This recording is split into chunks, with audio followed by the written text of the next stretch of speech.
بسم اللہ الرحمن الرحیم۔ السلام علیکم ورحمۃ اللہ وبرکاتہ۔ 11 جمادی الثانی 14 دسمبر ہفتے کا دن ہے۔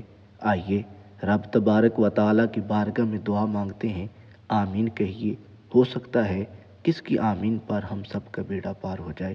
اپنے لیے، ماں باپ کے لیے، بچوں کے لیے، کاروبار کے لیے، روزگار کے لیے، گھریلو پریشانیوں سے نجات کے لیے، قرضوں سے نجات کے لیے دعا مانگے۔ اللہ تبارک و تعالی آسانیاں پیدا فرمائے گا۔ اللہم صلی علی محمد وعلی آل محمد وبارک وسلم۔ اللہم ربنا آتنا فی الدنیا حسنۃ وفی الآخرۃ حسنۃ وقنا عذاب النار۔ یا اللہ، ہمارے تمام صغیرہ کبیرہ گناہوں کو معاف فرما، نیکیاں کرنے اور گناہوں سے بچنے کی توفیق عطا فرما، ہمارے گھروں کی تمام پریشانیوں مصیبتوں کو دور فرما، اپنی رحمتوں کا نزول فرما، تمام زمینی آسمانی آفات و بلیات سے محفوظ فرما، تمام بیماروں کو شفائے کاملہ عطا فرما۔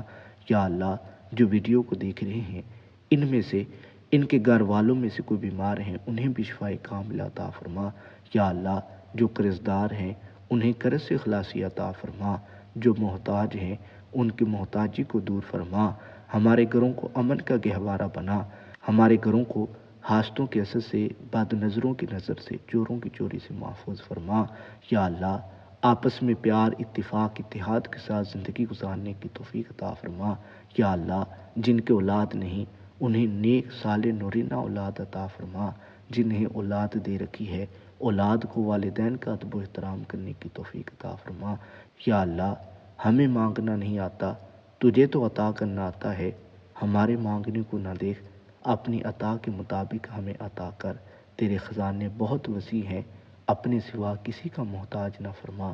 یا اللہ، ہمارے جتنے بھی عزیز و قارب اس دنیا فانی سے رخصت فرما چکے، ان تمام کی بے حساب بخشش و مغفرت فرما، ان کے درجات میں بلندیاں عطا فرما، ان کی قبروں کو تحت نگاہ وسیع فرما، جنت کے باغوں میں سے باغ بنا، حضور علیہ السلام کی شفاعت نصیب فرما، حضور علیہ السلام کی پہچان نصیب فرما، ہمیں بھی اپنی آخرت کی تیاری کرنے کی توفیق عطا فرما، قرآن کریم کو ہمارے لیے ذریعہ نجات بنا، ہم سب کا خاتمہ ایمان پہ فرما، مرتے وقت کلمہ طیبہ نصیب فرما، بار بار حج بیت اللہ کی سعادت نصیب فرما۔ یا اللہ، اپنا اور اپنے پیارے حبیب صلی اللہ علیہ وسلم کا مخلص عاشق بنا، آج کے دن کے فضائل و برکات ہم پہ نازل فرما۔ یا اللہ، جو مانگ سکے وہ بھی عطا فرما، جو نہیں مانگ سکے ہمارے حق میں بہتر ہے وہ بھی عطا فرما، جو بہتر نہیں اس کا خیال بھی ہمارے دلوں سے نکال دے۔ اللہم ربنا ظلمنا انفسنا وَإِن لَّمْ تَغْفِرْ لَنَا وَتَرْحَمْنَا لَنَكُونَنَّ مِنَ الْخَاسِرِينَ۔ اللہم ربنا تقبل منا انک انت السمیع العلیم، لا الہ الا انت سبحانک انی کنت من الظالمین۔ وصلی اللہ تعالی علی حبیبہ خیر خلقہ محمد وعلی آلہ واصحابہ اجمعین۔